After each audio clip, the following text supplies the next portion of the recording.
मित्रों, भगवान श्री कृष्ण जी ने बताया है कि किन किन पापों के कारण मनुष्य को कुत्ते का जन्म मिलता है। दोस्तों, प्रत्येक मनुष्य को उनके कर्मों के अनुसार मृत्यु के बाद सजा भोगनी पड़ती है।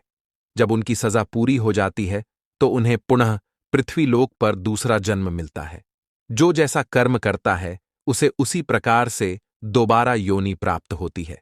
परंतु दोस्तों, क्या आप लोगों को पता है कि किस प्रकार के पापों के कारण मनुष्य को कुत्ते का जन्म मिलता है और वे कौन से कार्य हैं जो मनुष्य को अपने जीवन में कभी नहीं करने चाहिए, जिनकी वजह से उसे नरक में जाना ही पड़ता है और फिर कुत्ते का जीवन मिलता है?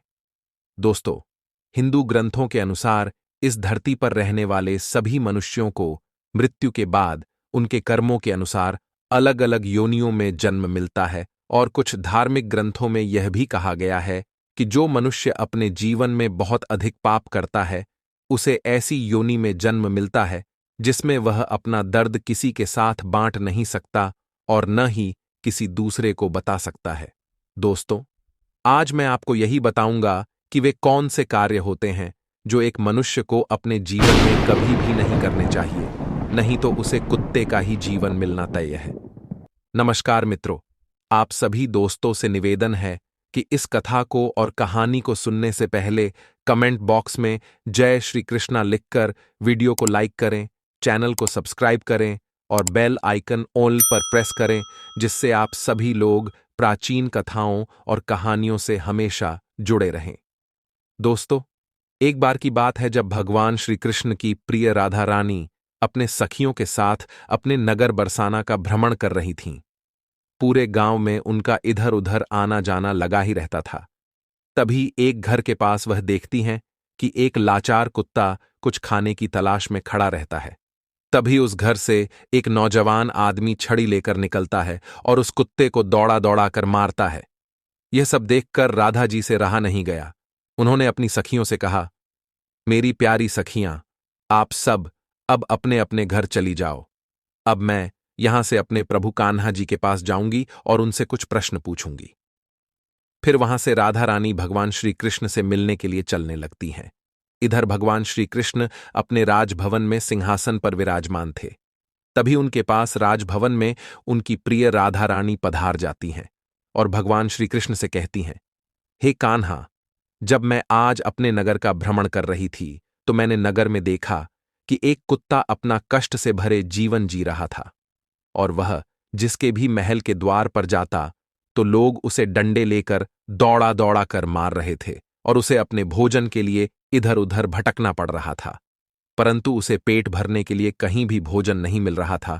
तो हे प्रभु, इसे देखकर मेरे मन में एक प्रश्न उठ रहा है और मैं चाहती हूं कि आप मेरे प्रश्नों का उत्तर दें। तो दोस्तों, फिर आगे भगवान श्री कृष्ण कहते हैं, हे प्रिय राधा रानी, आपके मन में जो भी प्रश्न है मुझसे निश्चिंत होकर बताओ, मैं तुम्हारे सभी प्रश्नों का उत्तर अवश्य दूंगा।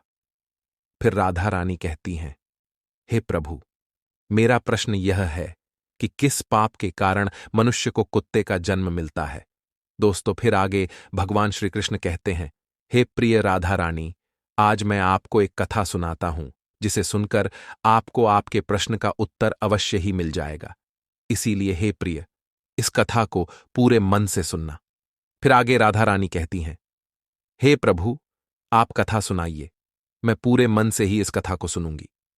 दोस्तों, तो कथा को सुनाते हुए आगे भगवान श्री कृष्ण कहते हैं, हे प्रिय राधा रानी, एक समय की बात है जब भगवान श्री राम जी अपनी सभा में बैठे हुए थे।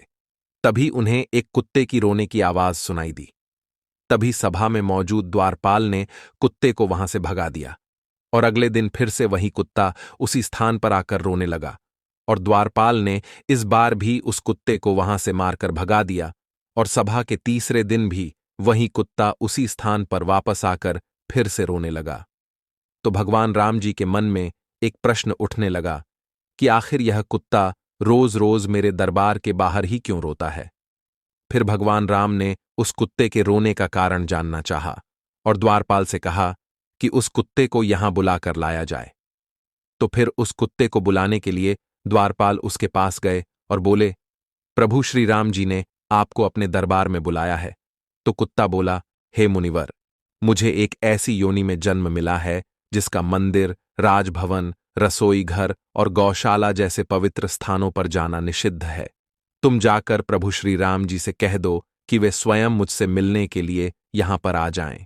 और फिर द्वारपाल ने कुत्ते की सारी बातें भगवान श्री राम जी से जाकर बताईं, जिसे सुनकर भगवान श्री राम जी स्वयं उस कुत्ते के पास चले गए और उससे कहा, तुम रोज मेरे दरबार के बाहर आकर क्यों रोते हो?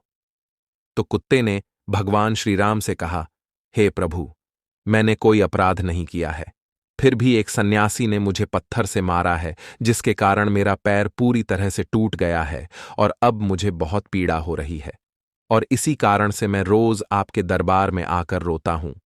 दोस्तों, फिर आगे भगवान श्री कृष्ण जी कहते हैं, हे प्रिय राधा रानी, उस कुत्ते की पीड़ा को देखकर प्रभु श्री राम जी को बहुत ही दुख हुआ।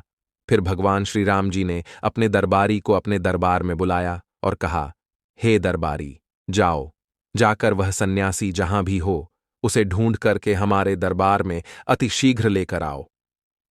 भगवान श्री राम जी की आज्ञा पाते ही उनके 2 सैनिक वहां से सीधे सन्यासी के घर पहुंचे और उस सन्यासी को पकड़कर अपने साथ में ही लेकर के भगवान श्री राम जी के दरबार में उपस्थित हो गए।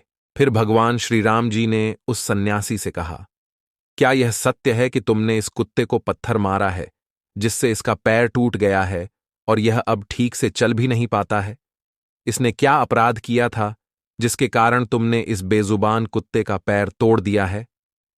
तब वह सन्यासी कहता है, हे प्रभु, मैं भिक्षा के लिए रास्ते से जा रहा था, तभी इस कुत्ते ने मेरी भिक्षा का अन्न छू लिया था और इसी वजह से मुझे अति क्रोध आ गया और मैंने पत्थर उठाकर इसको जोर से मार दिया, जिसके कारण इसका पैर टूट गया। सन्यासी की यह बात सुनकर श्री राम जी ने कहा, क्या आपको पता है कि यह एक ज्ञान विहीन पशु है? यह अपना पेट भरने के लिए ऐसा करते हैं और इनको इतनी अक्ल नहीं है कि ऐसा नहीं करना चाहिए। और यदि इस कुत्ते ने आपके अन्न को छू लिया था तो इसमें इसका कोई अपराध नहीं है और ऐसा करना तो इसकी स्वाभाविक प्रवृत्ति है।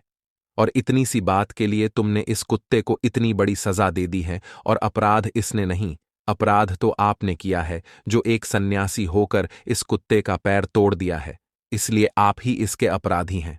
दोस्तों, फिर आगे भगवान श्री कृष्ण जी कहते हैं, हे प्रिय राधा रानी, भगवान श्री राम जी उस कुत्ते से कहते हैं कि यह सन्यासी तुम्हारा अपराधी है और तुम जो चाहे वह सजा इसको दे सकते हो। फिर भगवान श्री राम की यह बात सुनकर उस कुत्ते ने कहा, हे भगवन, इस सन्यासी को किसी महल का राजा बना दिया जाए।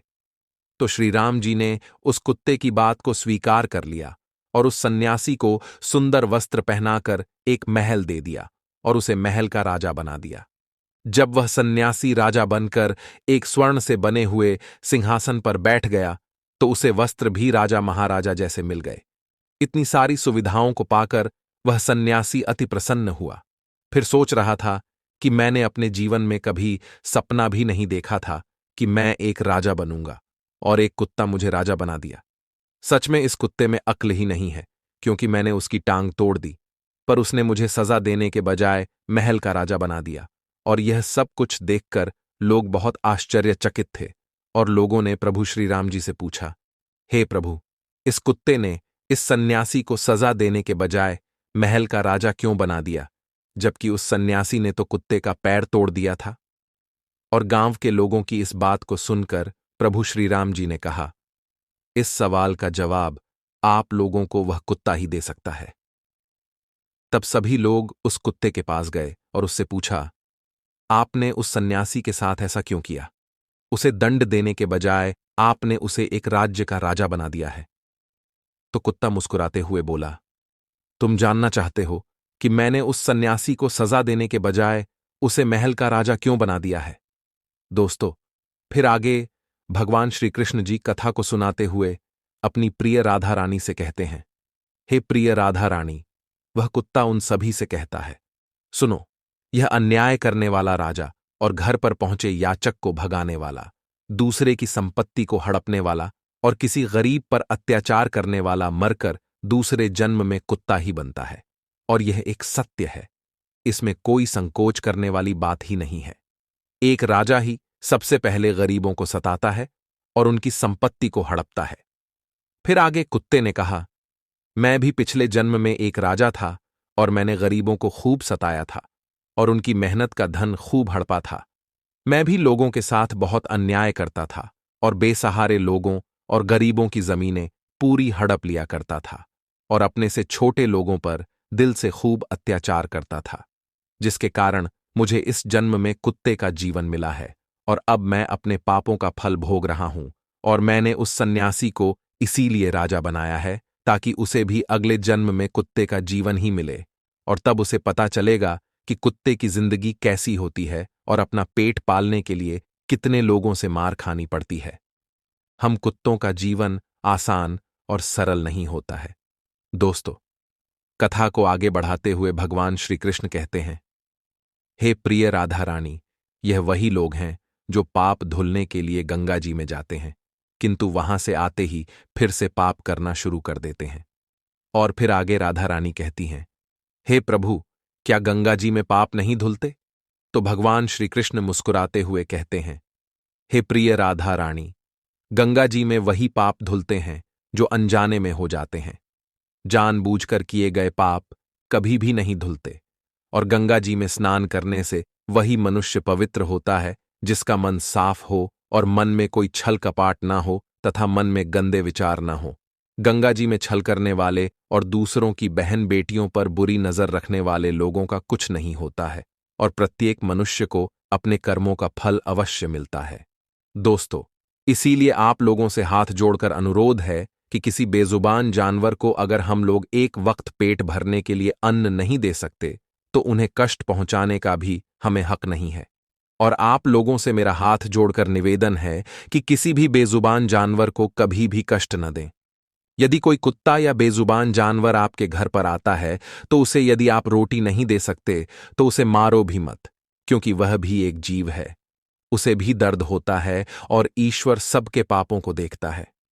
मित्रों, इस प्रकार से भगवान श्री कृष्ण जी ने अपनी प्रिय राधा रानी को बताया है कि कौन से पापों के कारण मनुष्य को कुत्ते का जन्म मिलता है। और यह वीडियो उस पड़ोसी को जरूर भेजो जो बेजुबान जानवरों को परेशान करता हो। दोस्तों, उम्मीद करते हैं कि आप सभी लोगों को यह हमारे द्वारा बताई गई कथा पसंद आई होगी। अगर आप लोगों को यह कथा पसंद आई हो तो वीडियो को लाइक जरूर करें और कमेंट में जय श्री कृष्णा लिखकर चैनल को भी सब्सक्राइब करके बेल आइकन ऑल पर प्रेस कर लीजिए, जिससे आप सभी लोगों को ज्ञान की कथाएं सबसे पहले प्राप्त हो सकें। दोस्तों, वीडियो को पूरा देखने के लिए आप सभी लोगों का धन्यवाद।